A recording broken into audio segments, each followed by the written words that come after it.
Hi hello ಮಕ್ಕಳೇ, ನಮಸ್ತೆ. ಇವತ್ತಿನ ತರಗತಿಯಲ್ಲಿ ನಾವು ಅಲಂಕಾರ ಎಂಬ ವಿಷಯದ ಬಗ್ಗೆ ತಿಳ್ಕೊಳ್ತಾ ಹೋಗೋಣ.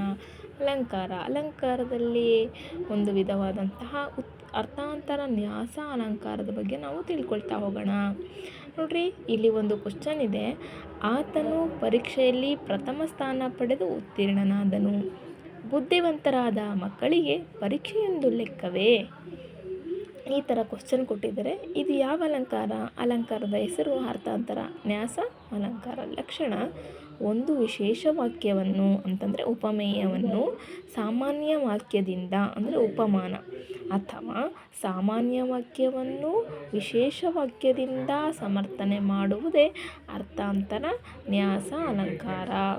ಉಪಮೇಯ: ವಿಶೇಷ ವಾಕ್ಯ: ಆತನು ಪರೀಕ್ಷೆಯಲ್ಲಿ ಪ್ರಥಮ ಸ್ಥಾನ ಪಡೆದು ಉತ್ತೀರ್ಣನಾದನು.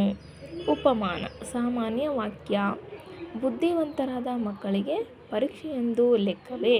ಸಮನ್ವಯ: ಇಲ್ಲಿ ಉಪಮೇಯವಾದ ಆತನು ಪರೀಕ್ಷೆಯಲ್ಲಿ ಪ್ರಥಮ ಸ್ಥಾನ ಪಡೆದು ಉತ್ತೀರ್ಣನಾದನು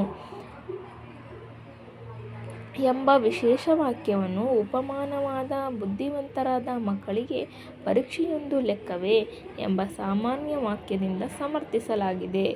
ಆದ್ದರಿಂದ ಇದು ಅರ್ಥಾಂತರ ನ್ಯಾಸ ಅಲಂಕಾರ.